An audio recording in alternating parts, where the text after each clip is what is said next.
Kisah waktu yang berhenti di rumah. Dimas membeli rumah tua di pinggiran kota setelah ibunya meninggal. Rumah itu sudah lama kosong, tapi masih berdiri kokoh.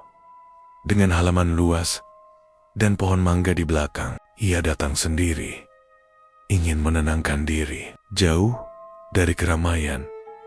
Namun, sejak malam pertama, Dimas merasa ada yang tidak wajar. Jam dinding di ruang tamu berhenti tepat jam 2:17, dan semua jam di rumah ikut berhenti di waktu yang sama. Bahkan ponselnya tak bisa menampilkan jam dengan benar. Awalnya ia mengira baterai mati, tapi besoknya ketika matahari sudah tinggi, burung-burung di halaman tidak bergerak. Mereka seolah membeku di udara, dan yang paling aneh, Dimas bisa berjalan di antara mereka, menyentuh bulu burung yang tak bereaksi sedikit pun. Ia panik, keluar rumah mencari bantuan. Tapi begitu ia melewati pagar depan, waktu berjalan lagi, burung terbang, angin berhembus, dunia normal kembali. Ketika ia menoleh, rumah itu tampak biasa saja. Tapi entah kenapa, Dimas tahu, rumah itu menyimpan sesuatu yang tidak ingin disentuh manusia. Hari berikutnya, Dimas mencoba mengabaikan kejadian itu. Ia memperbaiki jam, mengganti baterai, bahkan menyingkirkan semua benda yang rusak. Tapi setiap kali ia berada di dalam rumah, jarum jam selalu berhenti di 02,17. Saat membersihkan loteng, ia menemukan seikat surat kuning tua yang belum pernah dikirim. Surat-surat itu ditulis untuk seseorang bernama Alia, dari seorang pria bernama Raka. Isi suratnya ganjil, tentang penyesalan, tentang ingin memutar waktu, dan tentang hari ketika dunia berhenti untukku. Dimas membaca salah satu surat dengan suara pelan. Dan saat itu juga, udara di ruangan menjadi berat. Ia mendengar langkah kaki pelan di bawah, padahal ia sendirian. Ketika menoleh ke tangga, ia melihat bayangan seseorang berdiri di ujung lorong. Bayangan itu tidak bergerak, tapi di dinding, bayangannya berdenyut pelan seperti detak jantung. Dimas menurunkan surat itu, lalu suara dari belakangnya berbisik lembut. Dia juga membacanya dengan suara keras dulu. Dimas menoleh cepat, tak ada siapa-siapa. Tapi jam di loteng bergerak 1 detik, lalu berhenti lagi di 02,17. Beberapa hari berikutnya, Dimas mulai kehilangan orientasi waktu. Ia bangun, makan, dan tidur. Tapi hari tak berganti. Matahari selalu terbit dalam warna yang sama. Dan suara burung pagi terdengar identik setiap kali ia menyalakan televisi. Berita hari itu, Selasa, 12 Mei. Keesokan harinya, Dimas menyalakan lagi. Tanggal yang sama, berita yang sama, bahkan suara pembawa acaranya sama persis. Apakah aku masih di dunia luar? Gumamnya. Ia mulai mencatat jam-jam tertentu di dinding dengan kapur, tapi semua jam berhenti di titik yang sama, 02,17. Lalu, di hari yang entah keberapa, ia mendengar suara ketukan dari ruang tamu. Saat turun, ia melihat sosok wanita duduk di kursi. Membelakanginya, rambutnya panjang, gaunnya putih kusam. "Maaf," kata Dimas lirih. "Kamu siapa?" Wanita itu tidak menjawab. Tapi saat ia menoleh sedikit, Dimas terkejut karena wajahnya sama persis dengan wanita di foto lama yang ia temukan di surat Raka, Alia. Dan dalam sekejap, seluruh rumah gelap. Ketika lampu kembali menyala, Dimas berdiri sendirian di ruang tamu. Tapi jam di dinding kini berputar mundur. Waktu tidak hanya berhenti.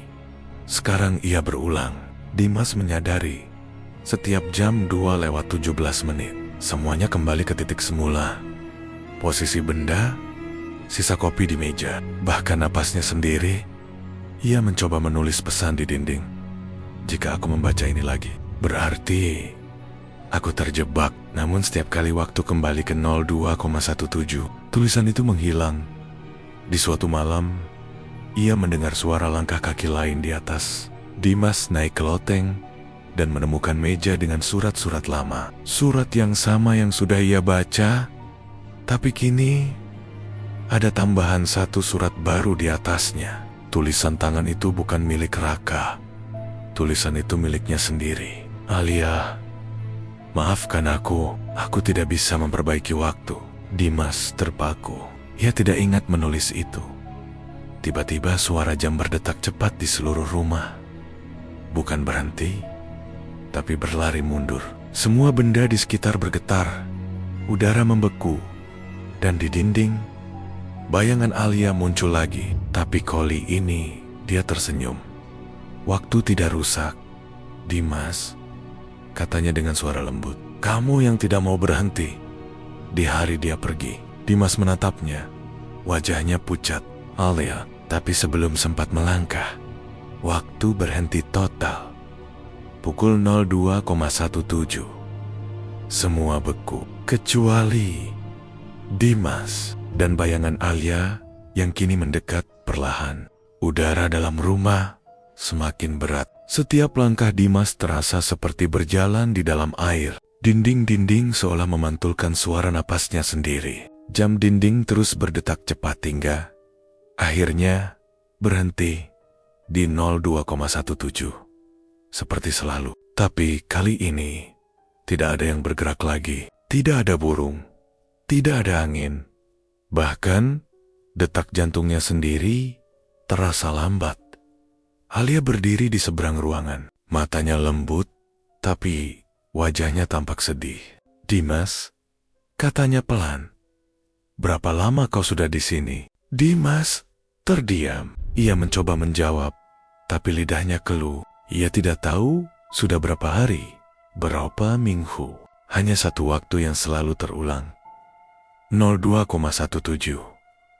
Alia mendekat perlahan. Waktu berhenti, bukan karena rumah ini, tapi karena kau yang menghentikannya. Dimas menatap heran.